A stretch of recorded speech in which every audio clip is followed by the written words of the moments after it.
வணக்கம் மக்களே, சிறுகீரை சாப்பிட்றதுனால என்ன மாதிரியான நன்மைகள் கிடைக்க போகுது அப்படின்றத பார்க்க போகிறோம். வாங்க பதிவுக்குள்ளே போயிடலாம். நம்ம சேனலை நீங்கள் இப்போ தான் ஃபஸ்ட் டைம் பார்க்குறீங்க அப்படின்னா மறக்காமல் சப்ஸ்கிரைப் பண்ணிட்டு சைடில் இருக்கிற பெல் ஐக்கானை ப்ரெஸ் பண்ணிக்கோங்க. இது போன்ற பல்வேறு விஷயங்களை தினம்தோறும் பார்த்துடலாம். சிறுகீரை எடுத்துக்கிறதன் மூலியமாக நமக்கு சிறுநீரக பிரச்சனைலாம் போகும் அப்படின்றாங்க.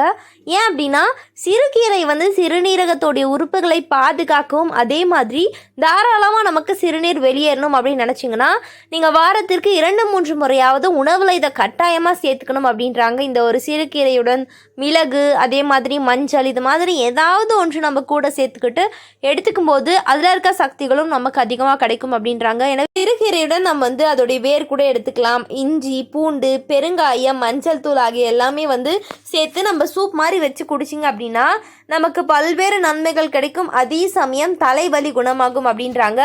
சிறுகீரை, பார்லி ஆகியவற்றோடு சீரகம், மஞ்சள் தூள் இதெல்லாம் சேர்த்து கொதிக்க வைத்து அதிகாலையில் சாப்பிட்டு வந்தால் உடல் வீக்கம், உடல் பருமன் குறையும். சிறுகீரையுடன் சிறிது மஞ்சள் சேர்த்து நன்றாக அரைத்து உடலை தேய்த்து கொண்டால் சொறி, சிரங்கு, படை போன்ற தோல் நோய்களும் குணமாகும் அப்படின்றாங்க. அவ்வளோ ஒரு மகத்துவம் கொண்டதாங்க சிறுகீரை. சிறுகீரையுடன் நம்ம சேர்த்து உண்ணக்கூடிய அந்த ஒரு உணவுகளும் நமக்கு பல்வேறு உபாதைகளை தீர்க்கக்கூடிய ஒரு விஷயமா இருக்குது. சிறுகீரையுடன் சிறு பருப்பு சேர்த்து சமைத்து சாப்பிட்டு வந்தால் பித்த சம்பந்தப்பட்ட நோய்கள் குணமாகும். அதே மாதிரி சிறுகீரையோடு மிளகுத்தூள், உப்பு சேர்த்து சமைத்து கொஞ்சம் நெய்யோடு சாதத்தில் போட்டு சாப்பிட்டு வந்தால் பித்த நோய் குணமாகும் அப்படின்ற. எனவே நார் சத்து நிறைந்துள்ள கீரைகளில் சிறுகீரையும் ஒன்று. இதன் காரணமாக தான் இதை சாப்பிடுபவர்களுக்கு வயிற்றில் உணவு நன்றாக செரிமானமாக உதவுது. இதனால் தீவிரமான மூலம், மலச்சிக்கல் போன்ற பிரச்சனையெல்லாம் தீர்க்கலாம். இந்த கீரையில் சுண்ணாம்பு சத்து, இரும்பு சத்து, நீர் சத்து, புரதம், கொழுப்பு, தாது உப்பு, மாவு சத்து, வைட்டமின் A, B, C ஆகிய சக்திகள்லாம் அடங்கியுள்ளது. சிறுகீரை பொரியலுடன் திணை அரிசி சாதம், பட்டாணி அல்லது வெண்டைக்கடலை சேர்த்து மதிய உணவாக சாப்பிட்டு வந்தால் நீரிழிவு நோய் முற்றிலும் குணமாகும். மேலும் அதிக ரத்த அழுத்தமும் குணமாகும் அப்படின்றாங்க.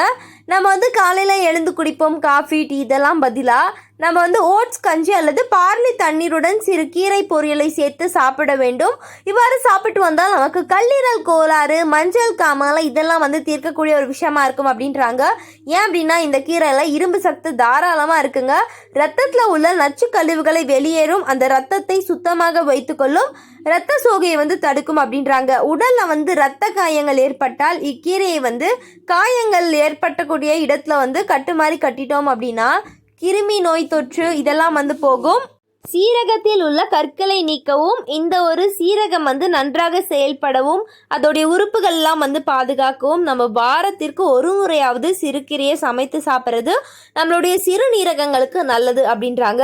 சிறுகீரையை அடிக்கடி எடுத்துக்கொள்வதன் மூலம் ஆண்களில் உயிரணுக்களுடைய எண்ணிக்கை அதிகரிக்கவும், ஆண்களுக்கு விந்தணுக்கள் உருவாகி மலட்டுத்தன்மை நீங்கும் அப்படின்றாங்க. எனவே மக்களை தினம்தோறும் எடுத்துக்கோங்க, ஆரோக்கியமாக இருங்க. கீரையை பற்றி ஒரு எச்சரிக்கையான விஷயம் என்ன அப்படின்னா இரவில் மட்டும் கீரையை சாப்பிடாதீங்க, செரிமானமாக கொஞ்சம் நேரம் எடுத்துக்கும். எனவே மக்களே, இது போன்ற பல்வேறு விஷயங்கள் உடனுக்குடன் வேணும் அப்படின்னு நினச்சிங்கன்னா மறக்காமல் சப்ஸ்கிரைப் பண்ணிக்கோங்க. நன்றி.